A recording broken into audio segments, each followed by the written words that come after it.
everybody, and welcome back to Stealwing33 Plays Enter the Gungeon. My name is Stealwing33, and today we're going to be doing another full cursed blessed run. Hopefully making a pretty good show of force here.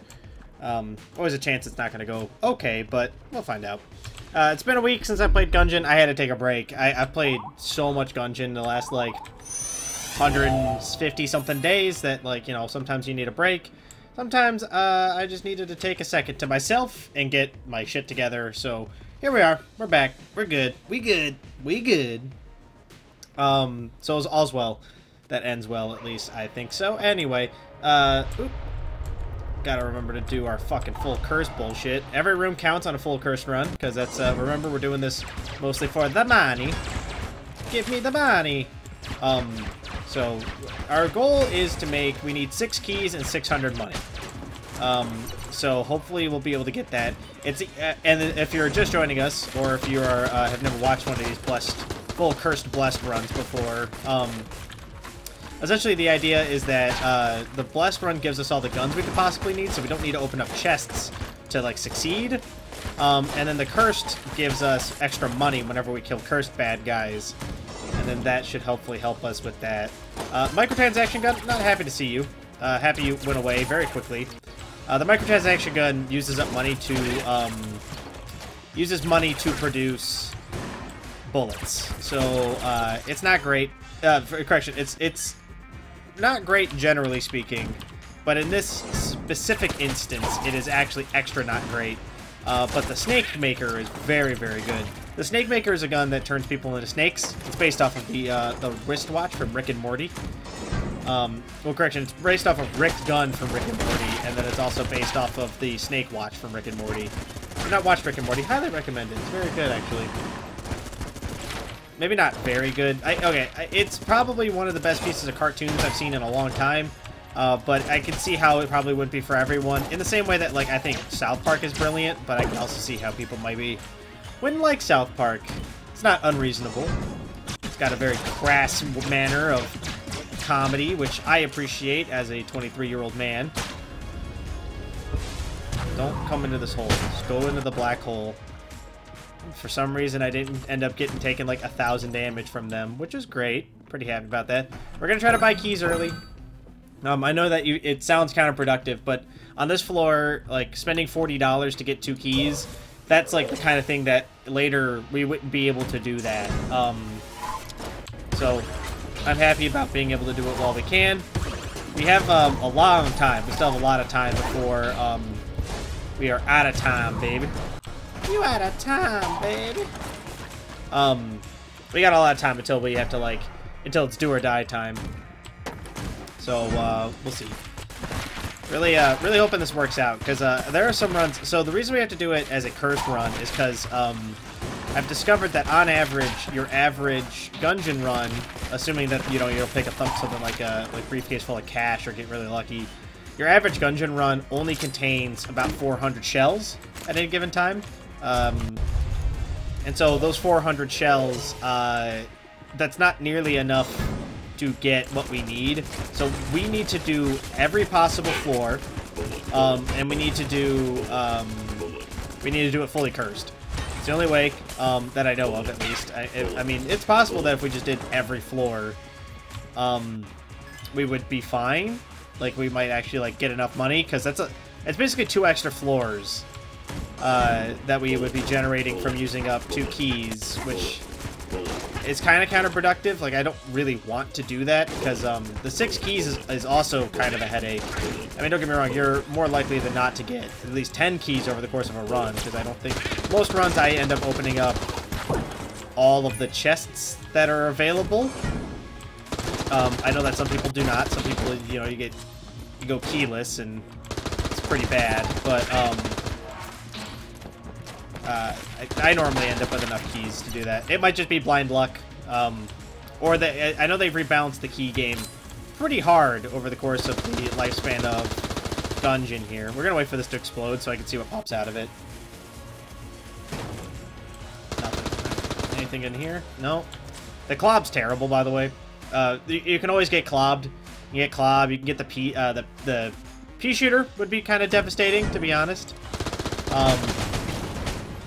Hot diggity damn. That explosion was real good. I didn't roll in time for that guy, apparently. The cactus is bad.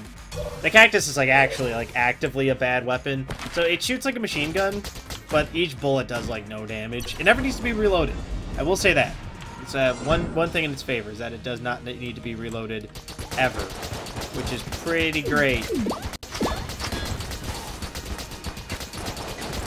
It benefits pretty well from certain passive upgrades. So one of the scary things, so you might be saying to yourself, well, Blessed Run seems like it'd be fun all the time. Yeah, it is until you switch into a charged weapon after a machine gun weapon in a boss fight. I should have rolled.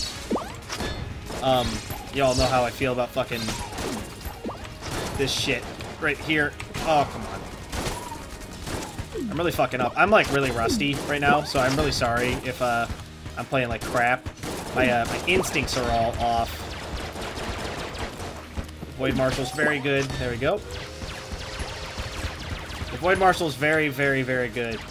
It shoots very quickly, and it does actually a considerable amount of damage. So is the Fire Wand, for that matter. This is another good gun. The AK would actually be super great if we could keep it, but we're not going to be able to. We got 6 keys, so every key we get from now on is gravy. We can actually open up chests with it. We are going to use 2 keys to go down to the oubliette, which I really hope I didn't accidentally smash the water barrel in the fireplace room while I was fighting that guy. I don't think I did. But we'll see. Nope, did not. Okay, good. That would have been highly embarrassing, to say the least.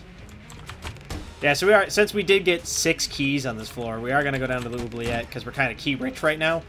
We're going down here mostly for money. I know that doesn't seem like, you know, oh, that doesn't seem like a good use of resources. Well, you're probably not wrong, but you can also fight me at a certain point. We are going to use 2 keys. I don't trust the lockpick because I want to go down, right? So if I was just trying it out, like if we were on a normal run, and I had 6 keys and I was just like, I'm just going to try to go down. It would be different, but yeah, they really made the Corsair like way better. Corsair was already like I already thought the Corsair was like a pretty good gun.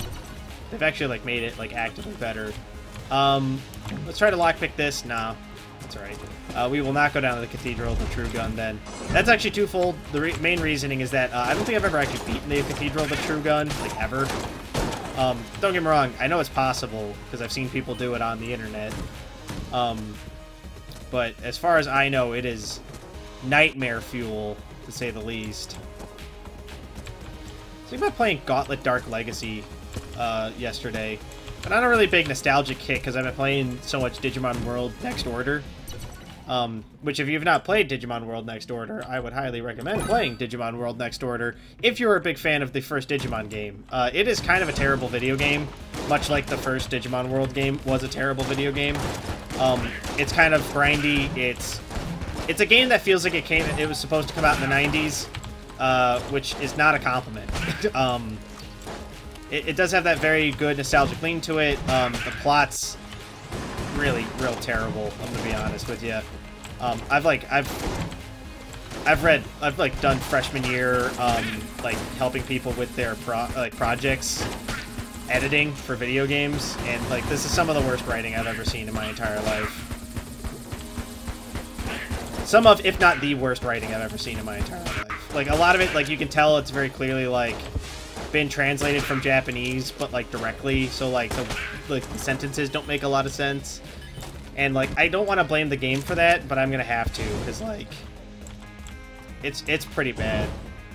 There are a couple cool points, a couple things that I do enjoy about it. For instance, the nostalgic feeling of it. You know, it is literally a lift of the game that I played when I was like 9. So like, you know, it's got them nostalgia bonuses in its pocket, which you know, you can't argue with nostalgia here, man.